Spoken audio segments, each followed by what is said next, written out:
आपण वर्षभरासाठी लाल तिखट बनवत असतो, त्यात त्याला जाळी लागायला नको आणि त्याचा रंगही तसाच असावा अशी आपली अपेक्षा असते. पण कधीकधी मिरच्यांमुळे किंवा आपली ठेवण्याच्या पद्धतीमुळे मिरचीचा कलर लाल राहत नाही किंवा त्याला जाळी देखील येण्याची शक्यता असते. तर अशा प्रकारे ही लाल तिखटची रेसिपी नक्की ट्राय करा. यामुळे वर्षभर तिखटला जाळी लागणार नाही आणि कलर देखील तसाच राहील. आता इथे मी साधारण 5 प्रकारच्या मिरच्या घेतलेल्या आहेत. यामुळे आपलं जे तिखट हे आहे ते खूप तिखट किंवा खूप फिक्कं होणार नाही आहे. आता हे जे सर्व प्रमाण आहे हे साधारण मध्यम आकाराचं असं तिखट आपलं तयार होणार आहे. त्यासाठी इथे मी 5 प्रकारच्या मिरच्या घेतलेल्या आहेत. जर तुम्हाला यापेक्षा तिखट जास्त हवं असेल तर लवंगी मिरची वाढवली तरीही चालेल आणि अतिशय कमी हवं असेल तर लवंगी मिरची कमी केली तरीही चालेल. आता सगळ्यात आधी ते इथे लवंगी मिरची तिखटपणासाठी घेतलेली आहे. नंतर बेडगी मिरची कलर आणि चवीसाठी घेतलेली आहे आपण. नंतर शंखेश्वरी मिरची घेतलेली आहे. नंतर इथे काश्मीरी मिरची घेतलेली आहे. काश्मीरी मिरचीमुळे आपल्या तिखटला कलर खूप छान येतो, त्यासाठी काश्मीरी मिरची ही आवश्यक आहे. आणि त्यानंतर चपाटा मिरची घेतलेली आहे. यामुळे आपल्या तिखटला किंवा जी रस्स्याची भाजी आहे त्याला घट्टपणा येतो. आता मिरची घेताना मी शक्यतो देठ काढलेलीच घेते. मला ही सहज मिळून गेली म्हणून मी विदाऊट देठची घेतलेली आहे. आता तुम्हाला जर देठ सह मिळालेली असेल तर ही मिरची तुम्ही देठ काढून आणि मग वाळायला घालायची आहे. आता मिरचीला जर कलर चांगला हवा असेल तर इथे वाळवताना काळजी घ्यायची आहे. आता मिरची जेव्हा आपण वाळवतो तेव्हा ती उन्हात अशा प्रकारे वाळत ठेवलेली आहे, पण त्यानंतर मी त्याच्यावर अशा प्रकारे कपडा टाकून दिलेला आहे. आणि ऊन जर खूप कडक असेल तर एका दिवसात या मिरच्या सहज वाळतात. आणि जर थोडंफार कमी वाटत असेल तुम्हाला तर 2 दिवस देखील या मिरच्या अशाच झाकून आणि मगच वाळवायच्या आहे, जेणेकरून आपल्या मिरचीचा कलर तसाच राहतो आणि मिरची देखील व्यवस्थित कडक होते आणि तिचा शेल्फ लाईफसुद्धा वाढते. त्यामुळे शक्यतो अशा त्यावर कपडा टाकून आणि मगच ही मिरची वाळवायची आहे. मिरची तर आता छान वाळली आहे, ते आता भाजायला घेऊया. पण त्याआधी चॅनलला सबस्क्राईब नक्की करा. आता सगळ्यात आधी तर गॅसवर कढई ठेवून घ्यायची आहे आणि मस्तपैकी आपल्या अशा प्रकारे कडक झालेली मिरची, पण तुम्ही बघू शकताय कलर देखील बदललेला नाही आहे, अशी मिरची छान वाळून झाल्यावर तिला भाजायला घ्यायचं आहे. आता भाजताना गॅस अगदी कमी ठेवायचा आहे आणि कमी गॅसवरच कंटिन्यू अशा प्रकारे चमचा हलवून मिरच्या खालीवर करून सगळ्या बाजूने व्यवस्थित भाजून घ्यायच्या आहे.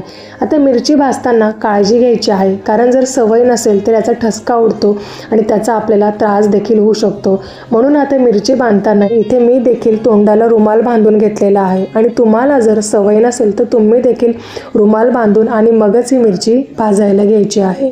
आता इथे तुम्ही बघू शकताय साधारण 4 ते 5 मिनटं कंटिन्यू मी अशा प्रकारे मिरची हलवून त्याला व्यवस्थित भाजून घेतलेली आहे. छान भाजली देखील गेलेली आहे.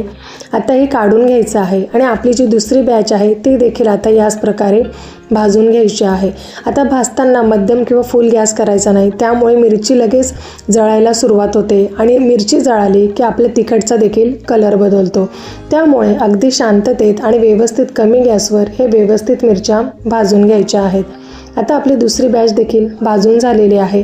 आता याच प्रकारे मी आपल्या सर्व मिरच्या भाजून घेणार आहे. आता इथे तुम्ही बघू शकताय सर्व मिरच्या मी भाजून घेतलेल्या आहे. खूप काळ्या केलेल्या नाही, जेणेकरून आपलं तिखटसुद्धा मस्तपैकी लालच होणार आहे. मिरच्या अगदी लाल दिसत आहेत म्हणून. आता इथे मिरच्या जास्त असल्यामुळे मी त्या कांडप यंत्रामधून ही मिरची बनवून आणणार आहे. तुम्ही हवे तर मिक्सरमध्ये देखील करू शकताय, पण शक्यतो मिरच्या जास्त असल्या की कांडप यंत्र सोपं पडतं आणि घरात देखील ठसका उडत नाही, म्हणून मी या कांडप यंत्रामधून करून आणणार आहे. आता कांडप यंत्रामध्ये जेव्हा आपण हे घेऊन जातो तेव्हा तिथे मीठ आणि तेल देखील न्यावं लागतं.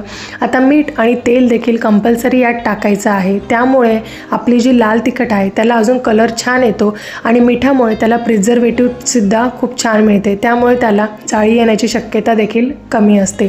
त्यामुळे ही मिरची जेव्हा मी कांडप यंत्रामध्ये दळायला घेऊन गेली त्यावेळेस त्यासोबत मीठ आणि तेल देखील नेलेलं आहे. आता तेल तुम्ही कोणत्याही प्रकाराचं घेऊ शकताय. आपलं रोजचं जे भाजीचं आहे ते घेतलं तरीही चालेल. आता अशा प्रकारे मी कांडप यंत्रात आपली मिरची दळायला घेऊन आलेली आहे आणि सोबत तेल आणि मीठ देखील दिलेलं आहे. आता इथे मिरची आपली पूर्ण दळून झालेली आहे. ऑलरेडी ते आपल्याला ही मिरची त्यांच्याकडे जी गाळणी असते त्याने गाळून आणि मगच दिलेली असते. बिया जर जाड राहून गेलेल्या असतील तर त्या देखील ते वेगळे पिशवीत बांधून देतात आपल्याला. पण तरी देखील घरी आल्यावर हे व्यवस्थित असं गाळून घ्यायचा आहे, जेणेकरून यात जर थोडेफार गुठळ्या राहिल्या असतील किंवा जर काही थोडंफार काही बिया राहिल्याच असतील तर त्या देखील परत एकदा आपल्याला गाळून येतात.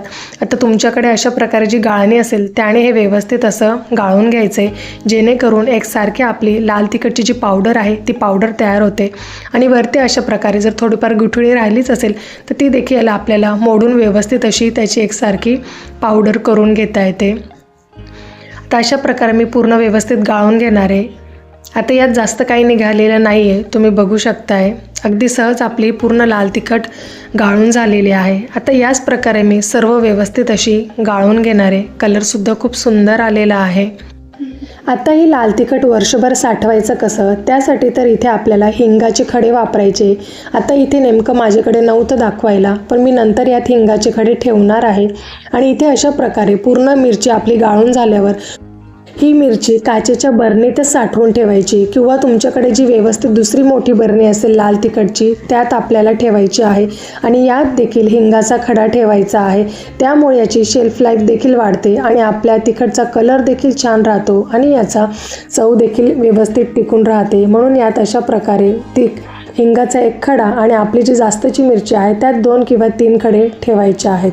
आता अशा प्रकारे आपलं वर्षभराचा लाल तिखट अगदी मस्तपैकी तयार झालेला आहे. आणि जर तुम्हाला ही रेसिपी आवडली असेल तर तुमच्या मैत्रिणींना किंवा जवळच्या नातेवाईकांना देखील ही रेसिपी नक्की शेअर करा आणि नक्की तुमच्या प्रतिक्रिया देखील मला कमेंट बॉक्समध्ये नक्की सांगा. चला तर मग भेटूया परत अशाच एका नवीन रेसिपी.